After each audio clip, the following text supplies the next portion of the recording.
This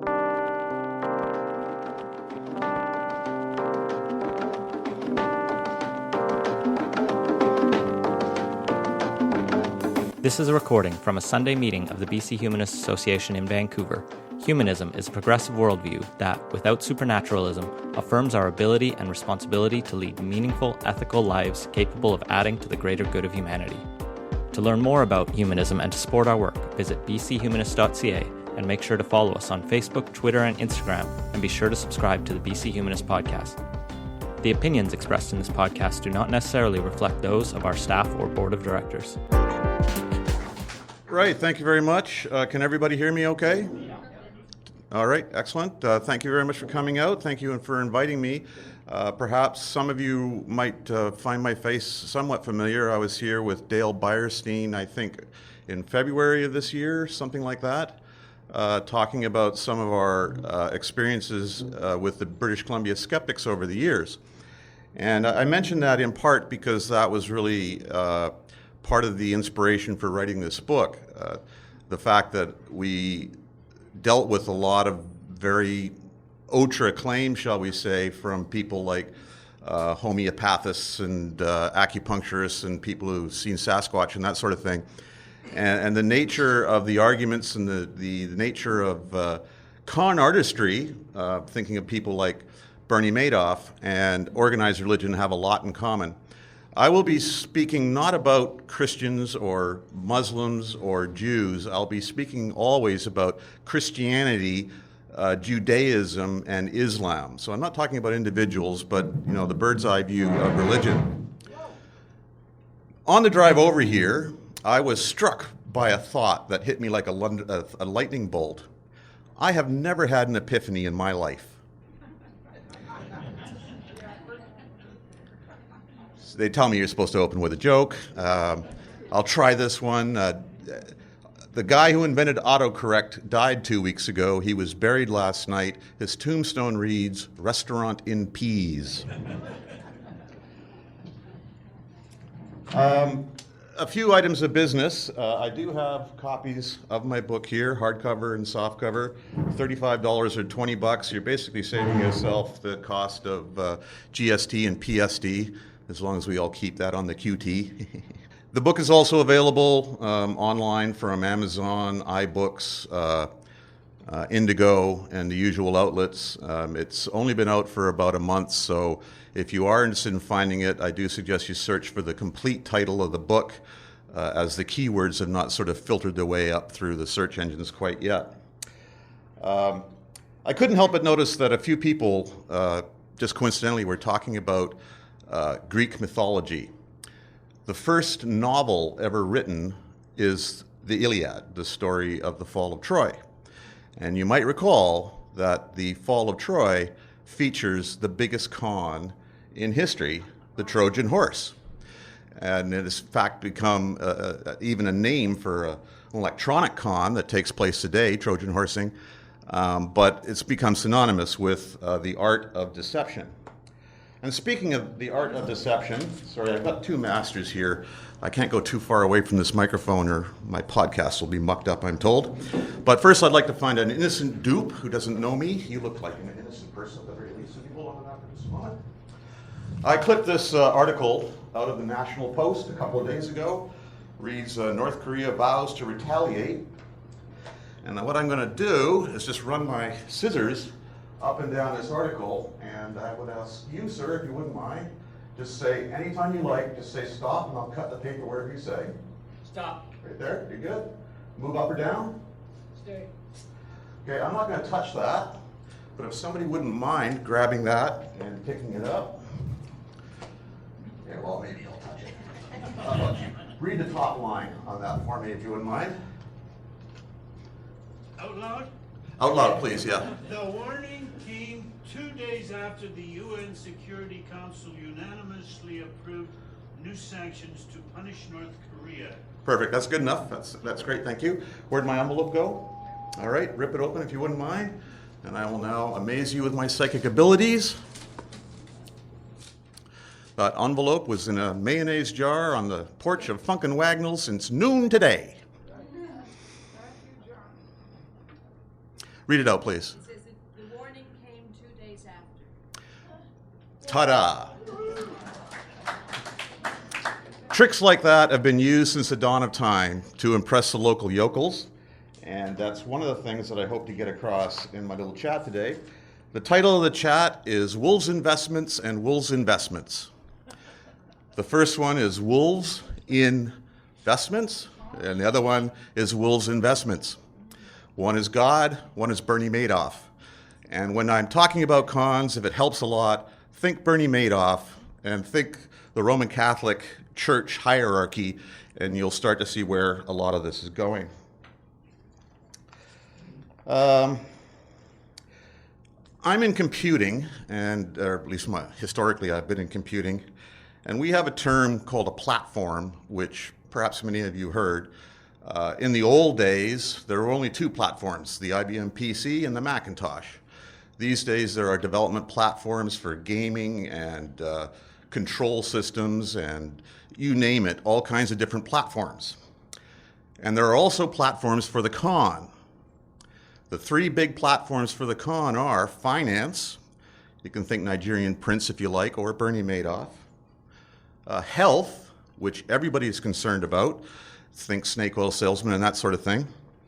And of course, religion, which spans them both, because they not only will cure what ails you, but they promise you eternal life. In the book, I spend a fair bit of time at the beginning talking about scientific philosophy and the nature of science and what it really means. Most people, when they hear the word science, think people in white lab coats and doing experiments and that sort of thing. But in its broader term, all science means is knowledge, or perhaps more appropriately, organized knowledge. And one often hears the phrase that there is more than one way of knowing stuff. Knowing being, the philosophical term for that is epistemology, and I do spend a little time talking about it, but not a lot. So people in religion will tell you all the time that there are other ways of knowing things. The crossover here for me in terms of my skeptical background is that people know that healing touch, for example, actually works. And they know that through means that we don't fully understand, but they'll justify them as a valid approach to knowing something. But we all know that the history of science and the history of religion have been in conflict with each other since they got started. Religion started out this big, and science was like that. And now they have switched positions, of course, and science is like this and religion is like that. But religion keeps on telling you that they've got a way of knowing something, and they call it faith.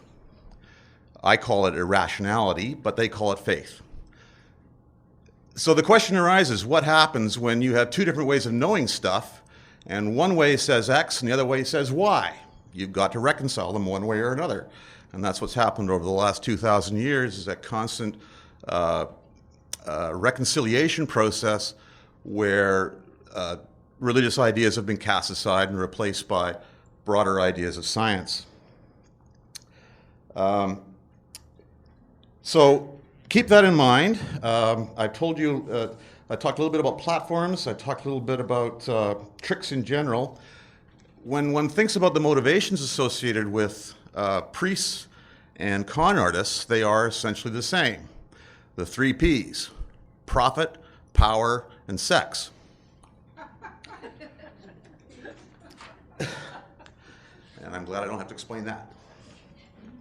But before I go too much further, I'm going to start out with three little short stories. I'm just going to read this one to you. It's a wonderful quote from a book I read recently.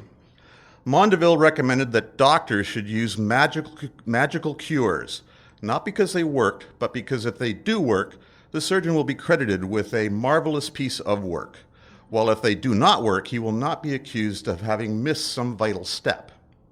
He advised surgeons always to charge for medicine because the more expensive the cure, the more confidence the patient will have in it. He also suggests that surgeons use big words and, if necessary, make up words to impress their patients. That was said by a fellow named Mondeville, who was an emissary of the French Dauphin immediately before the Battle of Agincourt in 1415. So 600 years ago, the con, in this case institutionalized cons, had already been well thought out. A second story which I like and reflects something I ponder about a fair bit in the opening paragraphs or the opening parts of the book is death. Everybody here has heard of Isaac Asimov, the science fiction writer? I think he wrote this story, but I can't swear to it because I read it when I was 12 and I think it was an Analog magazine and it was a million years ago, but I've never forgotten it. And the idea is that a scientist is sitting in his lab toiling away on whatever sciencey stuff he's doing when suddenly he disappears and he finds himself floating in a void. And he thinks to himself, am I dead? And a voice says, no, you're not dead. And he starts talking to the voice. And he says, well, who are you? And he says, well, you can call me voice if you like. And he says, are you God? And he says, no, I'm not God, but I've been around since the dawn of time, and I am immortal, so I will be here forever. And he said, well, what do you want with me? He says, well, I'm kind of bored. So I snatch smart people out of their environs, and I use them as playthings to amuse me. So amuse me. And the scientist said, well, that doesn't sound like a good way to spend eternity, so I will try and kill myself. And the voice says, well, that's a good idea, but if you do, you should know that I have the power to recreate you just the way you were before you did it and simultaneously cut off that route of escape. So he says, oh, in that case, I'll spend the rest of eternity trying to think of a way to kill you. And the voice says, you show a lot of promise, go for it, good luck. And that, I think, is a kind of a nifty summation of what it might be like to live forever. Christians tend to talk about a world that's only 6,000 years old. 6,000 years is a long time in human terms, but it's a drop in the bucket compared to forever. And I have no idea what heaven is like, but after you've mowed the lawn there for the billionth time, I'm sure it's got to get a little bit boring.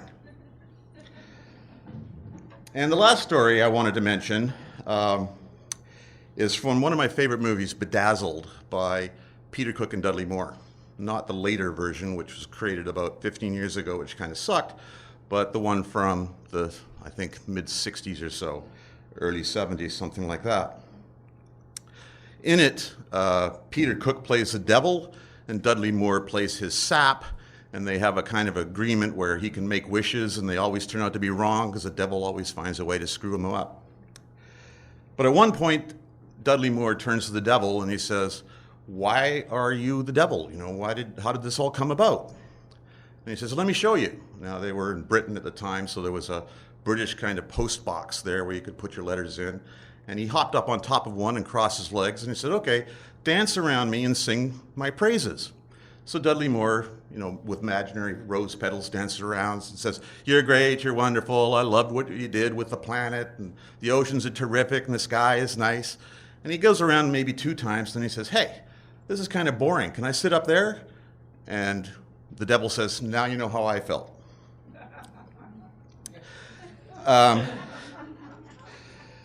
And I think there's a lot of lessons to be learned from those sort of anecdotal stories, shall we say, because they illustrate some important points. One of the things I'm not going to do to bore you with, and I don't go into it in great detail in the book, but I do cover it, because part of my intent with the book is it to be sort of a primer that you could hand to a 25-year-old and say, read this. I don't necessarily agree with all of it, but at least you'll be forced to think a little bit. So I'm not going to sit here and tell you the major arguments for why there is no God, because I'm assuming that everybody here largely agrees that there is no God. My personal favorite, which I'll give some voice to, is from Richard Dawkins, amongst others, who suggests that there's only a 0.03% difference between me and a priest. A priest rejects 2,999 different religions and accepts one. I reject all 3,000 of them. So we were only that far apart, and all that preacher has to do is take one tiny little further step, and he's right firmly in my camp. But as I said, I do talk a little bit about epistemology. I do talk a little bit about who you can trust. And the first thing that and the skeptic learns is you cannot trust yourself. You are the worst person to trust because you can be fooled. If anybody here recognized that trick that I just did, you might have recognized it from Fool Us by Penn and Teller from about 2 weeks ago. It did not fool Penn and Teller, needless to say, but I am guessing that a goodly percentage of the people in this room do not, at this point, know how that trick worked. If you bug me before I go, I'll be happy to tell you. We will. And for you can set it up and do it at parties in just 2 seconds if you want to. I'll tell you right now, what the heck. If you find I don't know what I did with the top piece of paper, but basically you take a column like this. Do not use the Globe and Mail, because the Globe and Mail is ragged right. Everybody know what I mean by ragged right? Yes. Okay. Use the National Post, which is justified on both sides. Take the article, cut it in half, turn it upside down, and use an invisible piece of tape. So now it's upside down. Wave it around like it's a standard article. Cut it with a pair of scissors. Doesn't matter where you cut it, because it'll be picked up and read right side up, and will always read the same thing, which you have previously, or I had previously written down on a piece of paper. Did everybody follow that? No, the article, you take the original article as it was here, right? Maybe it's a short one. I just take that and cut it right there. So that gets cut off. Turn it upside down and paste it back on with invisible tape. Okay. So now the actual body of the article is upside down. The bottom of the article is the top line of the article. So now you cut it off, read off the top. Oh, it's already upside down. That's right. Oh, tape it all. So, with a little piece of tape and a pair of scissors and your local newspaper, you can be a demigod. And it's justified both sides, because otherwise it would look weird to have the space on the Exactly right. Do not let your audience touch the piece of paper with a tape on it. They'll figure that out. Put that in your pocket. But after that, it's a good trick and easy to perform. There's another version of a similar sort of trick that I document in the book. I talk about tricks because people are easy to fool. And I go back to what I said at the beginning. You cannot trust yourself. You can trust a lot of people, but no individual fully, and that always includes yourself. Why? Because we are a walking, talking bag of mental models, all of which do not correspond to reality. We make illogical arguments all the time, and I talk about a few of them. Perhaps you've heard of the argument from ignorance. It goes something like this. I believe there is no God. How do you know there is no God? Well, how do you know there is one? Well, it's a dead tie. We don't know that there is one. We don't know that there isn't. That's the argument from ignorance. And the implication is that the score is now even. But that's not the case. Kind of reminds me of Donald Trump and the Nazis and other people in Charlottesville. Correlation versus causation. Many people don't understand that, and I have a few words about that. Availability bias is a very powerful and motivating force in people. Availability bias basically means that you go with the first explanation that pops into your head, the one that's been most recently communicated to you and is the easiest one for your brain to pull up. That's the one that in your brain has the most cachet, even though it doesn't necessarily. I also talk about false dichotomies, non sequiturs, and a few other odds and sods. So there is, again, I hope sort of a primer of critical thinking in the opening chapters of the book. For most of the audience in this room, if you are kind enough to purchase the book, you may want to skip forward about 50 pages or so before you get into some of the other meat. So if we wind the clock back a long, long way, millions of years, to our immediate ancestors, you'll discover that in nature, deception is built into the system all the time. Walking stick insects is a form of deception, but I'm thinking more, of course, about deception inside your head. Chimpanzees and monkeys will often shout the cry for eagle when they see one of their mates has a good meal in front of them. Their mate then dashes off to hide from the eagle. They swoop in and take the food. So it's a straight up lie. Even dogs are smart enough to know that they can get away with lying to their masters as long as they don't get caught. So lying is built into the system. We knew how to lie before we were people.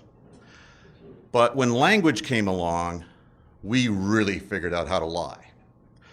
Not just from a pure perspective of one caveman saying to the cave woman, "Of course I'll respect you in the morning," and the cave woman saying, "Up yours, you've done everybody else in the place and you don't respect them. Why would I think you're going to respect me?" But that's all part of the con. And in fact, some biologists have even argued that that specific dynamic may be why we are what we are today. The side that wants to con you and the side that has to be smart enough to recognize the con. And they both feed on each other in a feedback loop that one could argue has significantly impacted the way our brains work over time. But the point is, we know how to lie. All of us do. Some of us are very uncomfortable with it, but I'll tell you one thing from bitter experience. If you practice, you'll get much, much better at it far more quickly than you think. So, lying is everywhere, and people will lie to you all the time. One of the phrases we were kicking about over dinner last night with some friends is the idea of a rabble-rouser. Anybody know what a rabble-rouser is? In the old days, say 100 years ago, if you wanted to deliver a political speech, you basically had to stand up in front of a square and shout it out of the top of your lungs, because there weren't any microphones or loudspeakers or anything. And not unlike the people who are a few meters back at the Sermon on the Mount, they can't quite catch it all, right? So a rabble-rouser is the guy who's going up to the people and going, "He's right, he's a very smart guy," and then they move on to the next one. And in terms of the con, that's called a shill. Somebody who's on your side telling people what they want to see, or telling people what they expect to hear or want to hear, and showing them what they expect or want to see. And religion learned that trick very, very early. And that's expectation bias in a sentence. Show them what they expect or want to see, tell them what they expect or want to hear, and you will be believed. So if you go up to somebody and say, "Hey, join us, and you'll never die," that's music to the ears of everybody in this room. Nobody wants to die. And so that's the first thing that they sell, is you don't die. Of course, they never have to deliver on that promise, and we'll talk about that a little bit later. As I mentioned, language and its kissing cousin, written language, made a huge difference in not only our abilities to lie, but our abilities to deceive people. I imagine that for your average schmuck who spent his days cutting down wheat, in the upper parts of the Nile Valley or something like that, and might make that one sojourn in his life where he goes 20 miles upstream or 20 miles downstream, and he sees the exact same rituals being performed word for word from another town by another guy that he's never met, that has to seem magical. The fact that shamans were able to say the full moon is 5 days from now, all they're doing is counting off on a wooden stick or something like that. That's an early form of writing, and it must have seemed magical for those people who didn't understand how it worked. Language, as I mentioned, is very mushy. You can use words to mean almost anything that you want, which leads me to one of my favorite quotes from Humpty Dumpty, which goes to something like, "Words mean exactly what they mean and only exactly what I intended them to mean, nothing more, nothing less." But that isn't true. It's half true, but words also mean something to the listener, and they're not always going to be the same thing. Labeling is one of the very first things that languages did. And again, it must have seemed miraculous. There's a supposition, I don't know if I buy it or not, but that the idea of labeling in language may have come up because twins often spontaneously create their own language in order to basically beat their parents at something, for the most part, one assumes anyways. And one can imagine a conversation where, the father is talking, or it's not talking, he's grunting or pantomiming at one of his kids, and they point to something and say rock or whatever. And the father queries him and saying, well, what were those noises and what are you trying to convey? And after a little bit of work, he realizes that thing has a name. And I think even then people would say, well, that's crazy. You can't go about naming everything. I mean, there's millions of trees, and there's, what do you call it, first tree Ethel, the next one Betty. You're going to run out of names really, really quick. He says, well, no, there's another invention called hierarchies. We'll call them all trees, but we'll call just one of them Ethel because it's a special tree, if that's what makes sense. And a great deal of science was nothing but that for the next 2,000 years, just making long, long lists of things, applying names to them, and then trying to organize them into a hierarchy. Cladistics in zoology is a classic example. And as a reflection of that and the mushiness of language, of course, one of the things that science did is they adopted Latin naming for at least all the biological side of things, because the popular names for aquarium fish, which I'm very familiar with, don't translate from one place to another very well, but the Latin names always do. And that's something else that the church learned very quickly. If you're going to write it down in code.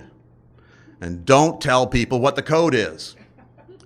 Now, at the beginning, the only people who knew the code were the only people who could write in the first place, the scribes and that sort of thing. But over the years, the Roman Catholic Church, to be specific, said, let's keep it in Latin. Nobody knows what the hell that means. The dead language, and we can keep ourselves secret, but open all at the same time.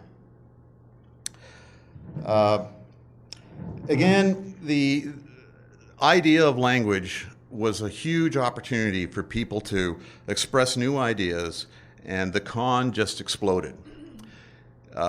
7,000 years ago, your average pharaoh in the Egyptian valleys would argue that he had a good shot at nirvana, but he wouldn't get let in unless his heart weighed less than a feather, and some of those other types of ancient Egyptian categories for people. Over the years, that evolved, and the pharaoh became something of a demigod who was guaranteed to get into heaven as long as he did things right. He did all the appropriate rites and rituals, including having a lot of stuff written on the walls of his tombs. Needless to say, the people who were building the tombs were going to ask themselves, why does this guy get to live forever, especially when it's based on my blood, sweat, and tears? So religion evolved again and said, well, we know it's not just the pharaoh, but it's anybody whose heart is weighs less than a feather and is practicing Maat, M-A-A-T, which means in Egyptian sort of fitting in with things, I guess is the best way to put it, or a way to put it. And they might too also go to heaven. And so the pharaohs actually doubled down on that and said, so when you bury me, I'm going to have my buddies slay all of you and bury you next to me, but I won't tell you about that until right before it happens. So, if you walked into a typical church, virtually any time, certainly in the last 1,000 years, they would have enormous vaulted ceilings, stained glass windows all over the place. Everything would have a special name. A name that imbibes it with a reality that it does not deserve. Two examples of names that twist reality. Killer whales. What's wrong with the phrase killer whales? They're not whales, they're porpoises, the largest member of the porpoise family. So we mislabel the word, and most people think orcas are whales, but they're not. They're just big dolphins. Sometimes this can be a lot more insidious. You recall when Obama took power, the Republicans got on the death panel train and talked about stuff that didn't exist. But once you give it a name, it becomes ominous. And the Roman Catholics certainly learned that, with popes and cardinals and bishops and asps and knaves and magical words for their ceremonies like communion and so forth. All those things imbued those aspects of behavior with a cachet they didn't deserve because they now had a word, and words are magical.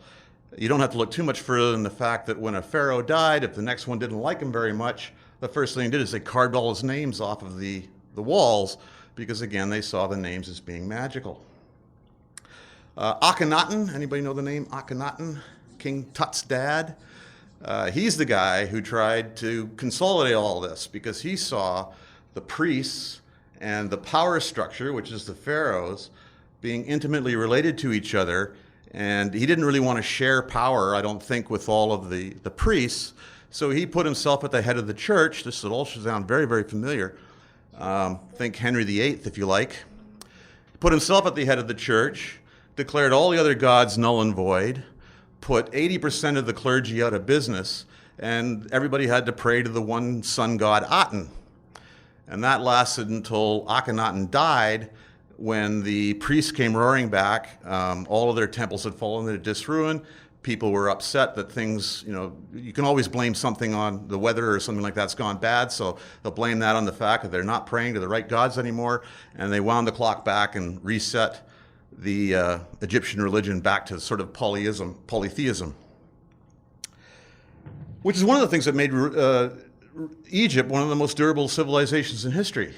Because they were polytheistic, they didn't care.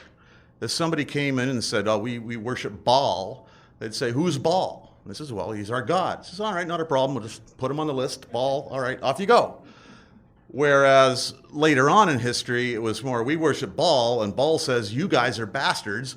And that guy worships somebody else, and he says they're bastards. And the next thing you know, they're all going to war and cutting each other's bits off. Even art was been used as part of the con.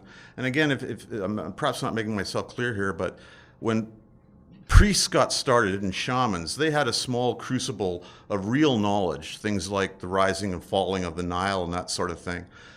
And they became the receptacles of knowledge to the point where I'm certain over time they'd also know about various herbs and local remedies. They'd set bones, they'd do a bunch of other things, and they would be very, very powerful people, sort of second in rank next to the pharaoh.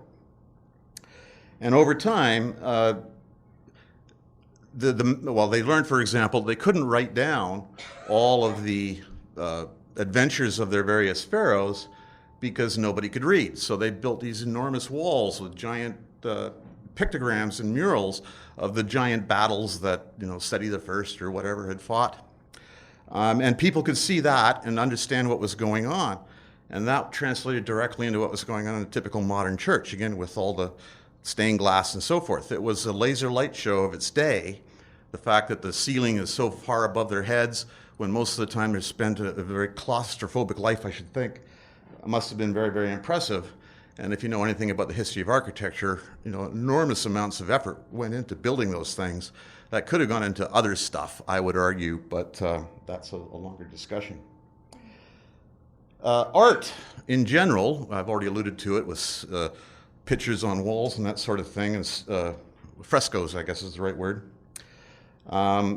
There's a fellow named Brunelleschi who came along in the 1500s, I think, and he invented perspective art, or linear perspective, I think is the technical phrase, which is dirt simple to implement. You just draw a line across a piece of paper, that's your horizon. If you want to draw a road, you just take two lines and have them end at the horizon and come down to the bottom of the page. And if you want a third line, you drew a third line, which might be the height of the trees. And then as long as you put all the trees so the top touches one line and the bottom touches the other line, and you move them off into the horizon, shrinking them as you go, you get this fabulous 3D effect out that made a picture look like real life. Prior to Brunelleschi, if you looked at an art, you'd see these big murals, and on the top it'd be God. And you knew he's God because he was huge. And underneath him would be the Pope. And you knew he wasn't God because he wasn't as big as God, but he was still huge.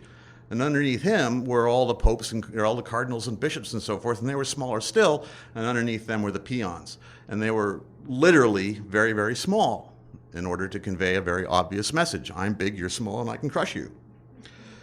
But that got even worse with Brunelleschi, because now you could draw horizon lines out, and with a little imagination, you could make God appear bigger than the planet, at least in principle, and make him even more looming and make the pictures even more compelling. And of course, the very next thing they did is to say, I wonder what hell would look like. And if you ever want to see some really horrible art that would make the average aficionado of The Walking Dead stomach turn. All you have to do is look at some of the medieval art of what happens to you if you've been a naughty boy and you go to hell. So religion and the con co-evolve with each other. Another little story which I rather enjoy, going back to that labeling that I was talking about, a young fellow grew up in a family. He was deaf, and the family could not or would not sign. So by the time he was 8 or 10 years old, the only way he could communicate with his parents was through pantomime. There was no common language whatsoever until somebody came along and showed him, I'm assuming American Sign Language or something like that, and picked up this perhaps and gave him the sign for book, and then did that 3 or 4 times until it clicked. And then this particular fellow's appetite for naming went through the roof, demanding names for everything. And 20 years later, he was asked, how do you feel about your life prior to learning how to use language properly? And he said, I really hate talking about it because it's for me, it's just kind of a big blur, a mush of ill-defined thoughts. The epiphany, once the epiphany came to him, it changed his life. This just a simple idea of everything's got a name, all in and of itself, and all the verbs and other things that come fairly naturally after the fact. But it can't really be said or overstated how important that was in the history of the world. So that brings us to the con. There are all kinds of cons: short cons, medium-range cons, long cons, and what I call the multi-generational con. The simplest con is the one that's over in 5 minutes. The guy in his suit who says that he lost his wallet, and if somebody will just give him $20, he'll return the favor many times over because he's a lawyer and he's got a business card that says so and all the rest of that. And he throws himself at the feet of some poor slob, and that person coughs up $20 and he disappears. That's the short con, done like dinner. The con-e has no opportunity to find out anything because the guy's gone and so is their money. The long con is a very interesting story in and of itself. Who hasn't seen the movie The Sting? Anybody not seen that movie? Okay. It is about the long con. In the 1920s, I should say the dialogue that's used in The Sting is true to its day and true to the con artists of its day. In the story, they set up what's called the big store. In this case, it's a betting parlor, and con a guy into believing that he's got the edge. It's known in the trade as the wire as a practice. These days, it's done with stock markets and not with horse races, but it's roughly the same thing, where you could place a bet when you already know what the result is going to be. They pitch it as a sure thing, and if you remember the movie, Robert Shaw loses $500,000 or something like that, and has to bug off to avoid the police. And this is a perfect con because everybody is compelled to shut up about it after the fact. The store wants to stay quiet. The cops want to stay quiet because, well, they didn't make it plain in the movie. They're all on the take in the 1920s in Chicago where that took place. They know where the store is, and if necessary, they'll direct you to it. And they take a piece of the action when it came their way. The store, unlike the movie, does not get set up to nail a single mark and then everybody goes home. Because setting up a betting parlor takes a lot of time and experience. So they set up the whole betting parlor and they would run 5 to 7 marks a day through it, taking them for $1,000 to $5,000 or $15,000. And there's a whole hierarchy of people. You know, the inside man is the guy who's organizing the long con. Ropers are just what they sound like. They're people, a large cadre of people that are out there looking for schmucks who just stepped off the train from some place or other, and they're looking for a place to stay, and they chat them up and talk to them about beers, talk to them over beers, and very casually hint that they might have an investment opportunity or something like that. If they're even better, they'll have a shill come in, and the power of the shill cannot be overestimated. It's very much like peer pressure. Somebody else comes in, pretends they don't know anybody, and says something to the tune, oh yeah, I've heard about this deal, it's a really good one, and then perhaps just disappears.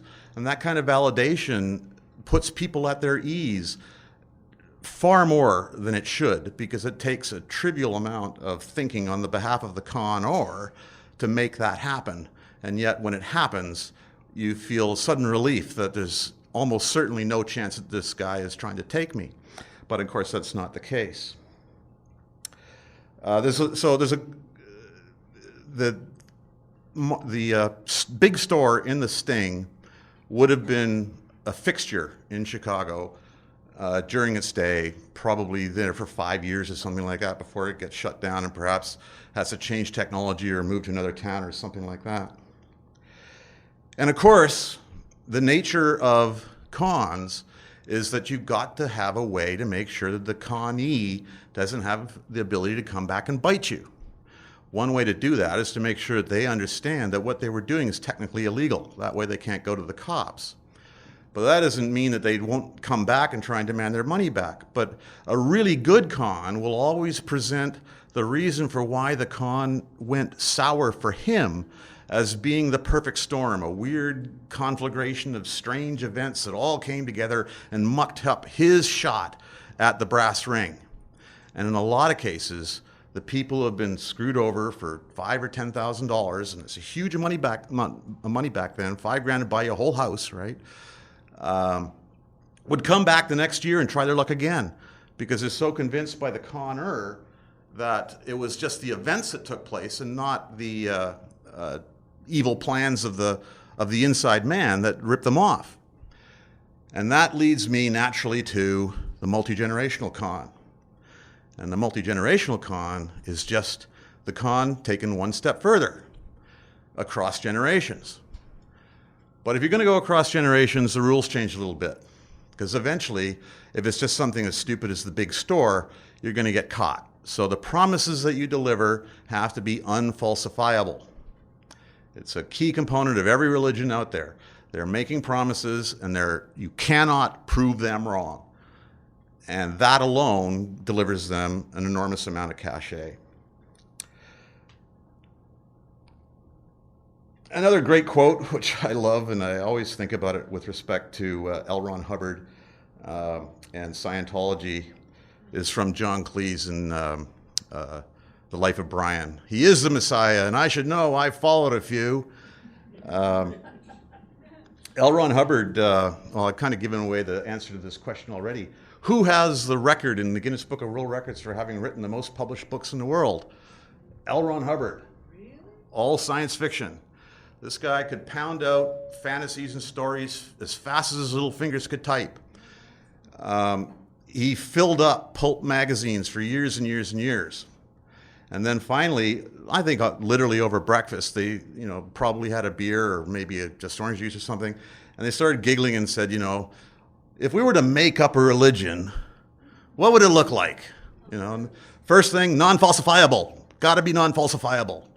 Second thing, and they put a few twists in. I mean, it's the only quote religion where you have to pay to learn the religion, which is somewhat unique in all that. And I hope for those of you who are interested in this sort of thing, you're watching Leah Remini's show on the tube, the antics of I don't want to say antics, they're bloody evil. What's the name of the head of the church? Miscavige, yeah. I don't know if you've seen him giving the Medal of Freedom to Tom Cruise, but Tom Cruise is a midget, and he's got 3 inches on David Miscavige. And I don't know how much you want to read into the Napoleonic syndrome, of little guys with big ambitions, but I think he's perhaps one of them. It's remarkable that show has stood up for as long as it has. Scientology is well known for, there's a 60 Minutes article in the 70s, I think, in the 70s where Morley Safer was chatting with an ex-member of Scientology, and they had solution 45 of a list of 100. The solution number 45 was you put a 45 up to the guy's head and tell him to stop doing that stuff or he'll pull the trigger. So they were a pretty nasty bunch. And I don't see a ton of difference between them and any other religion frankly. So a few words about Bernie Madoff. He is the crown prince of cons these days. I don't want to go too deeply into this, but does everybody here understand what a Ponzi scheme is? Or do you understand the difference between a Ponzi scheme and, say, multi-level marketing or pyramid schemes? Maybe a word or two about that's worth it. A Ponzi scheme, you're bringing in new investors and using their money to pay out anybody who leaves the scheme for any reason. And if you think about that for any length of time, you realize that you've got to pull in a lot more marks at the bottom if you're going to pay out the guys in the middle. And there were lots of people that invested with Bernie who made money. They were lucky. They would put their money in with Bernie, and then maybe 4 years later, they'd phone him up and say, Bernie, I got to have my money back. My wife's just died, or my house burned down, or I've got some emergencies that I got to take care of. I need it all back. And Bernie would give it to them with the interest that was promised. And they walked out in clover. He had to do that because if he didn't do that, the fact that he didn't pay out one investor would go around very, very quickly, and the whole Ponzi scheme would fall apart. It took the financial collapse of 2008 to bring Bernie Madoff down, when everybody was coming to him and saying, I want my money back because the shit's hitting the fan, and Bernie, his empire fell apart. Pyramid schemes are very, very similar, but they're usually a fixed number of people. If you're old enough, you might remember that there were a lot of pyramid parties, especially south of the border around here. So it's a limited number of people who come in, and the math for that's very simple to work out. And almost always the organizers is the guy who walks away with most of the money. Multi-level marketing is pretty much exactly the same as a pyramid scheme or a Ponzi scheme. The difference is, A, they're legal, and B, the reason they're legal is because they have a physical product to sell. And that's really the only difference, is they have a physical product to sell. Much to my shame, my mother-in-law got involved with Herbalife, and I kept telling her that you're going to wind up with a garage full of Herbalife, and that's exactly what happened, because she got victimized by the con. In my book, I talk and compare Bernie Madoff to the Roman Catholic Church a lot. Bernie Madoff is the Godhead. If you're going to invent a religion, one of the first and best rules is to make sure your Messiah is dead. That way you can't come back and contradict you in any way. But you can get around that rule if the guy who invents the religion and the Messiah are the same guy, which is L. Ron Hubbard in the case of Scientology, and in the case of Bernie Madoff, it's Bernie himself. There were a huge number of people that worked for Bernie, whether they knew it or not. Some guy in Oklahoma City might sell a mutual fund to one of his customers, and he may or may not be aware that 5% of that mutual fund was invested in another large mutual fund that had a 40% investment in Bernie Madoff, that sort of thing. And the people that were in the middle of all of those transactions, I would liken them to a certain extent to the priests of Bernie Madoff. They're out there singing his praises all the time.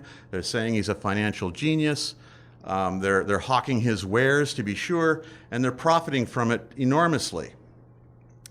These are the people, in my opinion, the middlemen of the whole thing that you could argue are largely without blame. They just saw an opportunity for profit. In the case of organized religion, and again, my example is Roman Catholicism,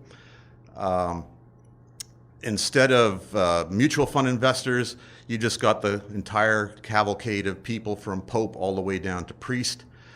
And one of the things I think that most people don't understand about the Roman Catholic Church is they literally believe that it is worth sacrificing one of you folks if one of their priests survives. Because from their perspective, quite literally, a priest is worth more than you are, at least in the eyes of God, because he's done all that priestly stuff and gotten a plaque on his wall or whatever they give him. And that leads us to some of the more egregious examples of what the Roman Catholic Church got into. There's no real analogies for this to Bernie Madoff, but the church itself was in very dire straits in the 1920s. Their popes under glass were starting to rot away. Even the phrase hocus pocus, by the way, was made up by Protestants to make fun of Catholics who had a phrase hoc est corpus, I think, which means something to the effect of "here lies the body of Christ." And they turned it into hocus pocus to make fun of the Roman Catholics. But they were behind the 8 ball. They didn't have any money. The Vatican was falling into disrepair until they decided to talk to Mussolini. And Mussolini said, well, you know, if you can guarantee me the Roman Catholic vote, I'll give you back your land, you get your tax exemption, I'll get everybody to pay taxes to the church directly, and you'll be swimming in it. And they said, done deal. And they also made a similar deal with Franco in Spain. And then they approached our favorite Nazi, Hitler, and talked to him about it. And he said, well, you know, I think roughly a third of Nazi Germany was Roman Catholic at the time.